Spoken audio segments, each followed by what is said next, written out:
We are live. I'm gonna see real quick if my sound is good. Hopefully, I'm not echoing, and then we can get right into this movie review. If you haven't seen the movie, don't watch because obviously in the title you see there's gonna be some spoilers. But yeah, I do have a fair amount to say. If you haven't seen the movie, don't watch because obviously in the title you see there's. Okay, yeah, sounds good. Hey guys, it is Christian here, and today I am going to be reviewing Toy Story 5, the fifth installment of the Toy Story franchise, directed by Andrew Stanton, written by Stanton and Kenna Harris, and it stars Joan Cusack, Tim Allen, Tom Hanks, Greta Lee, Conan O'Brien, Craig Robinson, Shelby Ribera, and Scarlett Spears, among various other people. Those are the main people, though. Toy Story 5 is set 2 years after the events of the fourth movie, and it follows Jessie, Woody, Buzz Lightyear, and everyone else as they and the other toys deal with the presence of Lilypad, a tablet and the new favorite plaything of Bonnie. So in this movie, Bonnie gets an iPad, a tablet, and becomes addicted to it. Like, that is totally in line with our world today. All the kids love to play on their iPads, their phones.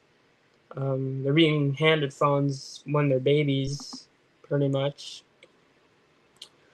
So yeah, I thought this was a really interesting concept for a Toy Story movie. Um, with that said, before we get into how I felt about the movie, let's go over some background real quick. I think Toy Story is easily my favorite animated film franchise of all time. Might even be my favorite franchise, period. I think they're the most consistent.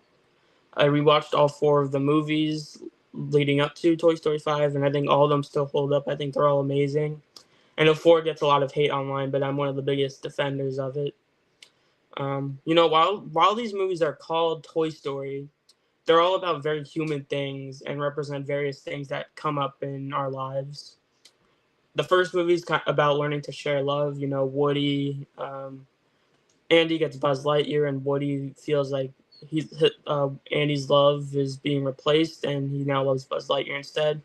But in reality, his love is being expanded. He still loves Woody, but he also loves Buzz Lightyear too. So it's about learning to share love and expand it beyond. Um, it's about learning to expand love bigger than you could have even imagined it. You know. 2 is about choosing love despite knowing the risk. Woody's given the choice to choose love or safety at the museum in Japan, but he ultimately chooses to stay with Andy despite knowing like one day it's gonna end. He's gonna grow up. He's not gonna need me anymore. So yeah, 2 is pretty much about choosing love despite knowing the risk and knowing that it may not end well or end in the way you would want. 3 is simply about moving on. Andy grows up. He doesn't need the toys anymore. He gives them to Bonnie. The toys have to learn that, yeah, we don't really need Andy too much either. Woody has to learn that. And they end up at this Sunnyside daycare, which on the surface seems like they're heaven, but it turns out to be a huge prison. But at the end, they end up with Bonnie. So yeah, 3 is about moving on and letting go when a chapter ends. And then 4 is about choosing your next purpose after your previous purpose seems like it's been fulfilled. Woody, he was Andy's favorite toy, and then now he's with Bonnie. Bonnie doesn't really play with him as much. But he learns to find a new purpose with helping other toys. That's why he stays with Bo Peep at the end, because we see through Gabby Gabby and with Forky that his purpose was fulfilled, that he wants to help other toys. So that's what 4 is basically about. And then with Toy Story 5, this one introduces technology, which makes it super relevant to today. Because so many kids play on electronics, they don't really play with normal toys anymore. And when they announced this movie, I was skeptical because I thought 4 was a perfect conclusion to all the toys' arcs. 3 was obviously a perfect conclusion to Andy, but then they had. I feel like 3 is kind of a new beginning for the toys, and then they expanded on that with 4, which felt more definitively which felt more like a conclusion to them, to their arcs, especially Woody's. However, the trailer did show me that the magic still seemed to be there, and having seen the movie, I can confidently say that Toy Story 5 continues the streak of there being no such thing as a bad Toy Story movie. The magic is still there. First, we're going to talk about the story. So, by introducing technology into the movie, the film obviously tackles how technology is taking over toys. However, the movie goes way deeper than that, and way deeper than just presenting tech as this one-dimensional villain or problem. The movie has a very nuanced view on tech. It shows the good sides and the bad sides of it. And I like that they went that route again, as opposed to just making it, yeah, tech is awful, it's all bad. They show the good and bad sides of it. However, there are two core messages or themes that I got from this. The first one is obviously about how important human connection is. By talking to each other, we're able to understand each other more clearly. And that's such an important message, especially for kids. We live in an age now where everyone is so isolated and we're shy. We don't know how to get words out.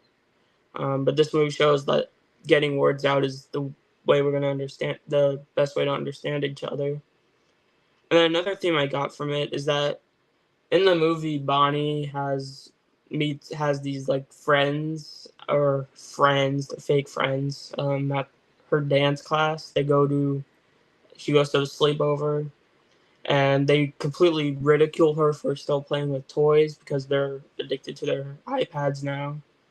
Um, and there's a heartbreaking scene in the movie where they just cyberbully Bonnie because a picture of Jessie and Bullseye is posted, and yeah, that was one of the heartbreaking scenes. But this movie shows that we don't have to change. We shouldn't have to change ourselves to appease other people, and the things that make us weird and unique are the most important aspects of ourselves.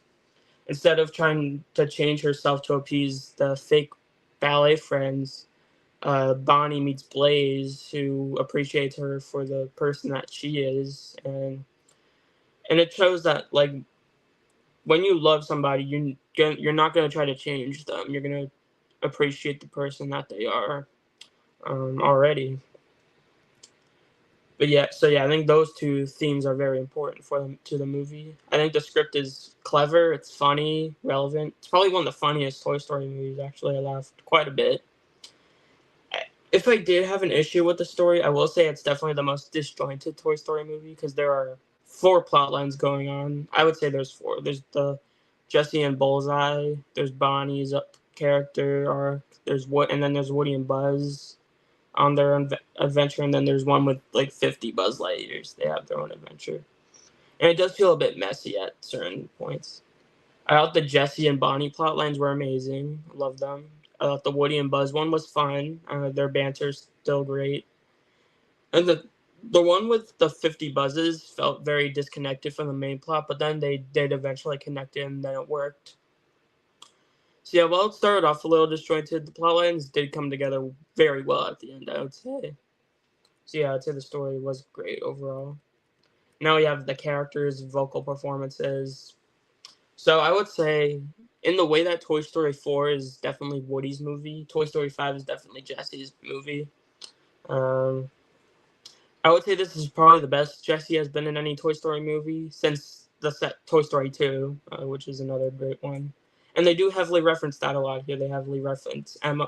They heavily reference Emily and all that, her first owner. I think her arc came full circle, and she also has a big plot line where she has to learn that not all tech is bad. As for Woody and Buzz, I would actually say that this is their weakest movie of the franchise. They're not bad. They're definitely still a lot of fun. Tom Hanks and Tim Allen still have it. Um, but Woody's there just to be there, He's takes a backseat in this movie, which I can't really say bothered me too much because his arc came to a perfect conclusion in 4, so he doesn't really need to be developed further. And then as for Buzz, he had a whole plotline in 4 about him pressing his buttons to make decisions. The whole inner voice thing. I thought it was a little annoying and repetitive, but I think it tied in super well with the ending when Woody ultimately has to do that. And then here he has this plotline where he has to propose to Jessie, but then something keeps getting in the way. Reminded me a lot of Frozen 2, Kristoff having to do that. The only difference is that this is a good movie. Um, I thought it was silly, but his chemistry with Jesse and especially his chemistry with Woody are still amazing. Um, as for another flaw or con, um, this is another problem with Toy Story 4, which you can say, is that they do sideline a lot of the original toys: Rex, Ham, Slinky, the Potato Heads, and then Bonnie's original toys, Prickle Pants, Buttercup, Trixie. They don't really have much to do. Dolly. Even Forky doesn't really have too much to do in this one, despite playing a huge role in 4. But his wedding to Karen Bev or Knifey was pretty funny. But it was memorable. Um, as I said, like 4 is a Woody character study, 5 is a Jesse character study. So I do understand why they didn't use the original toys as much. Back to positives, I thought Bonnie was amazing. I think this is the most present a human character has been in a Toy Story movie. Hello. Um, yeah, this is the most present a human character has been in a Toy Story movie, and I mean Andy's pretty present in the first and third movies, but this is like the first one where I feel like the human character has their own storyline, because she has a whole storyline where she is struggling to make friends. She has these ballet fake friends, and she goes to their sleepover. But once she learns that they're no good, she ultimately becomes friends with Blaze, and she learns to have the courage to play with other kids now. So yeah, she has a whole full arc in this movie, and I thought her story was very interesting. As for the new characters, I liked Greta Lee's lily pad, and how despite appearing like a villain on the surface, she was just trying to do what she felt was best for Bonnie, and Jesse was trying to do the same thing. Um, and also, I thought the new kid Blaze was a lot of fun. I thought Atlas and Snappy, new characters, were funny. And then the 50 Buzzes were fun, despite their plotline being my least favorite, for sure. However, I gotta talk about this standout new character, Conan O'Brien, Smarty Pants. He's the funniest character in the movie, and I think he's the most memorable thanks to Conan's vocal performance. He was amazing. I think all the vocal performances were excellent. I think the other standouts for me were Cusack, Spears, who was Bonnie. Cusack was obviously Jesse, and then Greta Lee, who was Lily Pad. I thought they were the other standouts. And it's always great to hear Tom Hanks and Tim Allen again as Woody and Buzz. So while some characters aren't given as much material as they should have, there are still various standout characters like Jesse, Bonnie, Lily Pad, Blaze, and Mr. Smarty Pants himself. So yeah. And then finally we have animation and the technical elements like the music, the Taylor Swift song at the end I'll talk about. So yeah, I think the animation here is stunning. There's amazing character designs, backgrounds, textures, a lot of detail. I think 4 looks slightly better because 4 was very realistic looking. They made all the like the rain, the antique shop, the whole carnival, all the lights, the textures, all of it looked phenomenal. And then 5, I think, embraced the franchise's more cartoony roots. But that's not a bad thing at all. I actually love when they switch the animation styles during the playtime scenes. And seeing how this franchise has evolved with their animation is amazing to me, because we look at the first movie, Toy Story, which is the first computer animated film, and then we see how each film continues to push the boundaries for what is possible with computer animation. I mean, you look at the first movie, and then you look at each movie on, and you see the textures have gotten better, the fur on animals have gotten better, there's more detail into it, looks more crisp. So yeah, it's all great. I thought the score from Randy Newman, our returning Randy Newman, was great as always. And then as for the Taylor Swift song at the end credits called I Knew It, I Knew You, I thought it was alright. Didn't quite feel like a Toy Story song, felt more like a typical Taylor Swift song. And it only plays at the end credits, but I like it more than a lot of her other recent songs, which I'm not quite a fan of. I'm not a huge Taylor Swift fan, but I'm not like a person who blindly hates everything she does either. I'm kind of in the middle. Before I talk about my overall thoughts, because this is an award, I do love to talk about awards. I will talk about awards here. It won't take too long. Obviously, it's going to get nominated for animated feature. Could win if a better movie doesn't come in. But if a better like new shiny toy comes in, like a Wildwood, the new Leica movie, if that comes out and is amazing, then I could see it beating Toy Story 5. But like if nothing better comes in, then Toy Story 5 could probably get the third win for the franchise. And it would be Andrew Stanton's third Oscar win, having won for Finding Nemo and Wall-E. He would tie Pete Docter, another person at Pixar. He's actually the chief creative officer at Pixar now, for the most wins in the category. I think part of why Toy Story 4 won was because there wasn't really an obvious frontrunner. I mean, Klaus did win BAFTA and the Annie Award, which was huge. But like it was kind of the thing where like those were actually the only two places before the Oscars where Klaus was nominated. The Globes went with Missing Link, Critics' Choice and PGA went with Toy Story 4. So it kind of felt to me like they were just like there wasn't an obvious choice, so we should just go with Pixar here. We go with this Toy Story movie that was very well received by critics, audiences, made $1 billion. So like it made sense why they would just default to it. However, like if they have to do that again, I think they could. But if there's another animated film that is received even better that everyone gets behind, such as a Wildwood, then I think that could win instead. It seems a little hard to believe that Toy Story will go 3 for 3 in this category, but we'll see.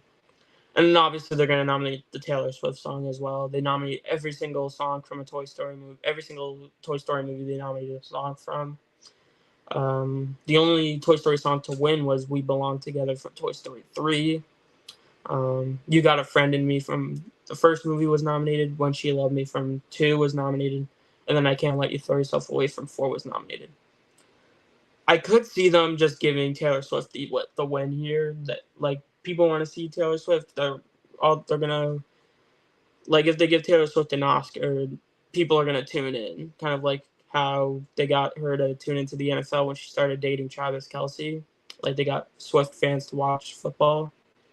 I could see that happening. Although that's the song race, like we don't know all the songs yet, so it really just depends on if a better song comes in. But this is probably going to be the biggest song in the category. Golden benefited from being a huge song. So yeah, I think they could just give Taylor Swift the Oscar, but we'll see. Overall, I think Toy Story 5. I don't want to spoil where it goes in my Pixar ranking. That's going to be tomorrow. But I do think it is another amazing Toy Story movie. It has excellent character arcs for Jessie and Bonnie, gorgeous animation, unforgettable new characters. And at this point, I wouldn't even be opposed to Toy Story 6. I think Toy Story 6 could actually work. As long as the magic is still there. They shouldn't just make these movies just to make more money if they don't have any more story left to tell. I kind of feel like with like franchises like Ice Age or Despicable Me, I feel like they don't really have much story to tell and they're just making them to make money. But like the last few Ice Age movies, they're actually making a new Ice Age movie in February. It's like, why are they making another Toy Story? Like why are they making another Ice Age movie after the last few aren't even that well received? And then obviously Despicable Me, they're continuing the franchise. They start having more Minions movies. The new Minions movie comes out very soon, and it's literally about them, making a monster movie. Like that's how such few ideas they have left that they have to make a movie about that. But I digress. I think as long as they still have story left to tell, which I think most of the time Pixar makes sequels if they do have story left to tell. They don't. I mean, they also making them for money too, but they don't. They don't make sequels that don't need to be made. Like they don't make sequels that um, don't take the franchise anywhere and are just a lot of subplots mixed together. Like Despicable Me, like they have like Despicable Me. They literally just have random vignettes. They don't do that with Toy Story movies. This one was a little bit disjointed, but I do think they all came together well at the end. So like as long as the magic's still there, I'm open for Toy Story 6. So yeah, Toy Story 5 is great, and I'm going to give it a 9 out of 10. Um, thank you guys so much for watching my video. Please like, subscribe. And I'll see you guys next time. To infinity and beyond. Bye.